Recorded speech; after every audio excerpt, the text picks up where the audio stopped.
नमस्कार दोस्तों, क्या कभी आपने कोई ऐसी चीज़ खरीदी है, जिसके खरीदते समय आपके पास पैसे नहीं थे? मेबी आपने ईएमआई पे, क्रेडिट कार्ड पे या फिर बाय नाउ पे लेटर की स्कीम में आपने खरीदा। ऐसा आपके साथ हुआ होगा, ऐसा मैंने बहुत बार पहले भी किया है। तो आज हम बात करेंगे एक ऐसे फाइनेंशियल डिसीजन की, जो ना कि हमारी अननेसेसरी स्पेंडिंग्स को रोकेगा, बल्कि हमारे से अननेसेसरी स्ट्रेस को भी दूर लेके जाएगा, जो कि हमें फाइनेंशियल स्ट्रेस बीच-बीच में कभी-कभी क्रेडिट कार्ड के बिल से या अननेसेसरी की परचेज़ से बाद में जब हम उसका बिल पे करते हैं तब आता है। आज हम बात करेंगे ऐसी एक फाइनेंशियल रूल की। वो रूल है, जो पैसा अभी आपके पास नहीं है, उसको खर्च ना करें। ये बात कहने में बहुत आसान है, लेकिन इसको इम्प्लीमेंट करना उतना ही मुश्किल है। अगर आपको ये बात समझ में आई हो तो प्लीज़ लाइक करें। बाकी मैं डिटेल में आपको समझाता हूँ। सपोज़ कीजिए एक लड़का है राहुल, जो जॉब कर रहा है, जिसकी सैलरी है 50,000 रुपए। अभी उसके सेविंग अकाउंट में पड़े हैं 8,000 रुपए, ठीक है? महीने की 15 तारीख आई। 15 तारीख को उसको पता लगा, एक पॉपअप आया ई-कॉमर्स वेबसाइट से कि भई उस मोबाइल के ऊपर इतना हेवी डिस्काउंट चल रहा है, एक ऑफर चल रहा है या सेल डे चल रहे हैं, कोई फेस्टिवल सीज़न चल रहा है और वो उस मोबाइल उसको डिस्काउंट में मिल रहा है। एक्चुअल में उसके पास पैसे नहीं है। तो उसने क्या किया, वो मोबाइल 30,000 रुपए में उसने अपने क्रेडिट कार्ड से ले लिया। इट मीन्स उसने 22,000 रुपए अपनी फ्यूचर की इनकम से खर्च कर लिए।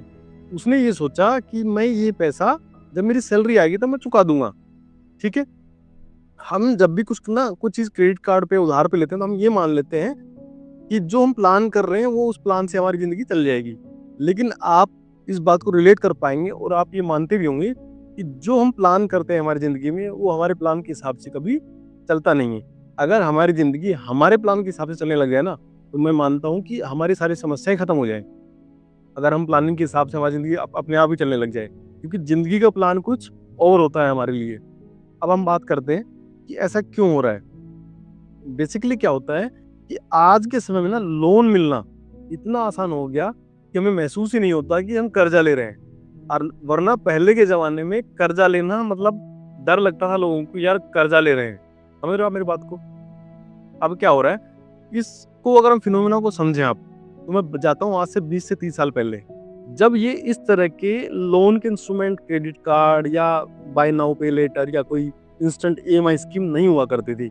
आजकल तो आप जैसे ही फ़ोन खोलोगे, आपके पास आ रहा है pre approved loan, credit card offer, ये ऑफर, दुनिया भर के ऑफर आपके पास आते रहेंगे। उस टाइम नहीं आते थे। अब सपोज़ करो उस ज़माने में किसी फैमिली को एक टीवी खरीदना था और टीवी की कीमत है 5,000 रुपए।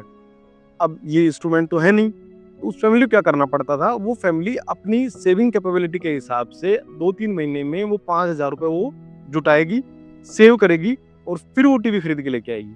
ठीक है? मतलब अब आप समझे, पहले उस ज़माने में क्या होती थी, पहले सेविंग होगी, फिर शॉपिंग होगी और आज हम क्या कर रहे हैं, पहले हम शॉपिंग कर रहे हैं और फिर सेविंग कर रहे हैं, मतलब बिल्कुल उल्टा। अब मैं बिल्कुल ये नहीं कह रहा कि पहले वाली जनरेशन बहुत स्मार्ट थी और आज की जनरेशन बिल्कुल गलतियाँ कर रही है, नहीं। अगर ये इंस्ट्रूमेंट, जो ये लोन के इंस्ट्रूमेंट हैं, अगर ये उस ज़माने में अवेलेबल होते, तो सेम चीज़ वो जनरेशन भी कर रही होती।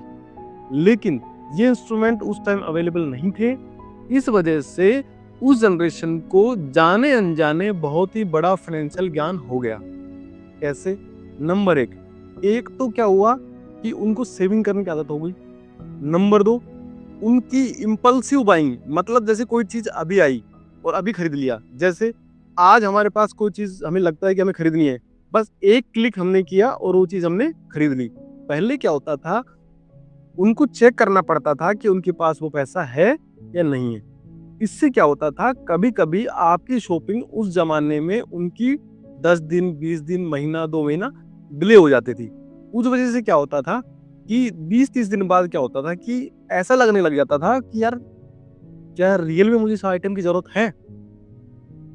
ऐसा विचार आता था और सच में कभी-कभी ना हमें ऐसा लगता है कि कोई चीज़ हमें दिखी, हमें क्रेविंग्स आती हैं। जैसे क्या होता है ना कि हमें शुगर की क्रेविंग आती है कि हमें मीठा खाने का मन कर रहा है और क्या होता है, अगर कुछ घंटे 2 घंटे हमने कुछ मीठा नहीं खाया ना, तो क्रेविंग मर जाती है। ऐसे ही ना शॉपिंग की क्रेविंग होती है, इम्पल्सिव बाइंग बिहेवियर जिसको बोलते हैं, कि आपको ना कुछ खरीदने का मन हुआ और अगर वो शॉपिंग 2-3 दिन या महीने पर डिले हो गई, आप यकीन मानिए आप उस शॉपिंग को करेंगे ही नहीं।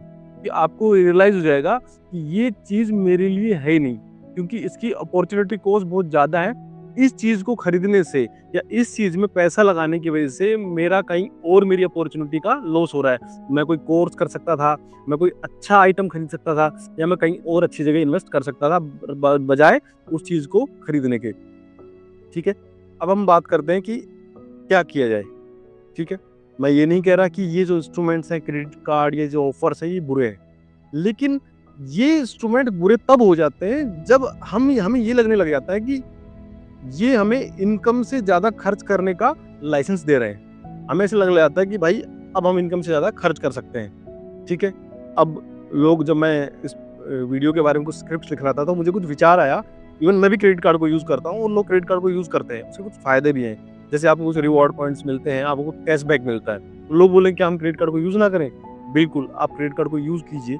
लेकिन जब आप क्रेडिट कार्ड से कोई शॉपिंग कर रहे हैं, तो उस अमाउंट जितना अमाउंट की आपने शॉपिंग की है क्रेडिट कार्ड से, उतना अमाउंट आपके बैंक के सेविंग अकाउंट में होना चाहिए। ताकि जब महीने के एंड में क्रेडिट कार्ड का जब बिल आए, तो आपको बिल को डिपॉज़िट करते हुए बिल्कुल भी परेशानी ना हो, आपको बिल्कुल भी सोचना ना पड़े। क्योंकि कभी-कभी क्या होता है ना कि जब आप फ्यूचर इनकम से आप प्रेज़ेंट में एक्सपेंडिचर कर लेते हैं, ठीक है? आपने एक्सपेंडिचर तो आज कर लिया, लेकिन उस पे जो बिल भरने का जो दर्द है ना, वो महीनों होता है। प्लस आप फ्यूचर को प्रेडिक्ट कर नहीं सकते। कोई मेडिकल इमरजेंसी आ गई, घर में कोई बड़ा खर्चा आ गया, बच्चों को कोई कमिटमेंट आ गया या कुछ और रिक्वायरमेंट आ गई, तब आप क्या करेंगे? तब आपका स्ट्रेस बढ़ेगा। फिर क्या होगा? आप credit card to credit card, paycheck to paycheck, EMI to EMI चलने लग जाएँगे और आप क्या करेंगे?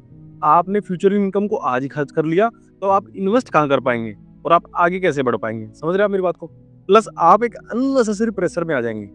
अब मैं बात करता हूँ एक ऐसे बेहतरीन टॉपिक की, या जो मैं जब इस वीडियो को रिसर्च कर रहा था तब मुझे पता लगा कि आप जो क्रेडिट कार्ड यूज़ करते हैं, मैंने बहुत से लोगों को देखा है और इवन मैंने आस-पास सराउंडिंग में फील किया है कि लोग अपने क्रेडिट कार्ड की लिमिट को एग्ज़ॉस्ट करते हैं। मैं ये नहीं कह रहा कि वो डिफ़ॉल्ट करते हैं। सपोज़ करो आपके क्रेडिट कार्ड की लिमिट 1 लाख रुपए है और आप हर महीने 90,000 रुपए उस क्रेडिट कार्ड को एग्ज़ॉस्ट कर देते हैं, लेकिन ड्यू डेट से पहले आप अपना पैसा डिपॉज़िट कर देते हैं। मतलब आप डिफ़ॉल्ट नहीं कर रहे हैं, तो आपको लग रहा होगा सब कुछ बढ़िया चल रहा है। लेकिन जो बड़ी-बड़ी रेटिंग एजेंसीज़ हैं, maybe CIBIL rating agency या कोई और एजेंसी या मनी लेंडिंग एजेंसी, वो आपके इस बिहेवियर को ऑब्जर्व कर रही है कि ये बंदा क्रेडिट कार्ड से क्रेडिट कार्ड चल रहा है। इसलिए मेरी आपसे रिक्वेस्ट है कि अगर आप क्रेडिट कार्ड यूज़ करते हैं, तो क्रेडिट कार्ड की लिमिट का मैक्स टू मैक्स आप 50% यूज़ करेंगे। अगर आपके क्रेडिट कार्ड की लिमिट 1 लाख रुपए है, तो आप उसका आधा मतलब 50,000 रुपए खर्च करेंगे। अगर आपको लगता है कि आपकी इनकम अच्छी खासी है, आप अफ़ोर्ड कर सकते हैं, तो मेरी रिक्वेस्ट आपसे ये है कि आप क्रेडिट कार्ड की लिमिट को इंक्रीज़ करवाइए। तब आप एक्सपेंडिचर बढ़ाइए क्रेडिट कार्ड से। अदरवाइज़ आप अपनी लिमिट को नीचे रखिए, क्योंकि ये आपके सिविल स्कोर को डाउन करेगा और आपको पता भी नहीं चलेगा। जब कभी फ्यूचर में आप कोई हेवी लोन के लिए जाएँगे, तब आपको पता लगेगा, अरे ये क्या हो गया मेरे साथ? मेरा सिविल स्कोर डाउन कैसे हो गया?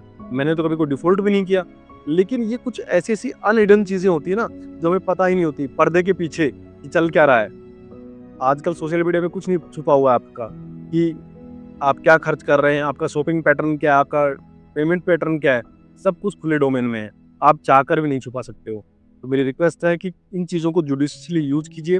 प्लस आप जब कोई शॉपिंग करने जाएँगे ना, तो आपका ना इम्पल्सिव बाइंग बिहेवियर भी रुकेगा, जिससे आपको लगेगा कि यार ये चीज़ मेरे लिए वर्थ है या नहीं है। आप कभी ना नोटिस करना, ये मेरा प्रैक्टिकल एक्सपीरियंस है। जब कभी आप पुराने लोगों के साथ शॉपिंग करने जाएँगे ना, आप देखना, ऐसा नहीं कि उनको कोई गुरु ज्ञान मिला हुआ है या कोई उन्होंने आईआईएम अहमदाबाद से कोई फाइनेंस का नॉलेज का कोर्स किया हुआ है। नहीं, उनकी क्या है कि वो जो पुराने टाइम की जो मैंने आपसे चर्चा की ना कि वो उनके पास वो इंस्ट्रूमेंट थे ही नहीं। उनकी कंडीशनिंग ही ऐसी हो गई कि उनको पेशेंस लेना, उनको अपनी बाइंग डिसीजन को डिले करना आ गया। आप उन्हें कभी किसी मॉल में लेके जाइए, उनको कुछ आइटम के लिए खरीदने के लिए बोलिए, वो क्या करेंगे? वो वेट करेंगे, वो उसको डिले करने की कोशिश करेंगे। भले ही आप ये कहें कि नहीं अभी क्रेडिट कार्ड से पेमेंट कर देते हैं, हम ले लेते हैं। नहीं, तब भी देखना वो डिले करेंगे। क्यों? क्योंकि उनकी कंडीशनिंग ही ऐसी हो गई है कि वो चीज़ों को डिले करते हैं और पेशेंस लिखते हैं। फिर क्या होता है, कुछ दिनों बाद ये कहेंगे, यार इस चीज़ की तो मुझे ज़रूरत है ही नहीं। आप समझ पा रहे हो? और आप भी रिलेट करेंगे कि यार उस दिन वो जब चीज़ इन्होंने मुझे रोक दी, अच्छा हुआ इन्होंने उस चीज़ को खरीदने से मुझे रोक दिया, तो मेरे पैसे बच गए।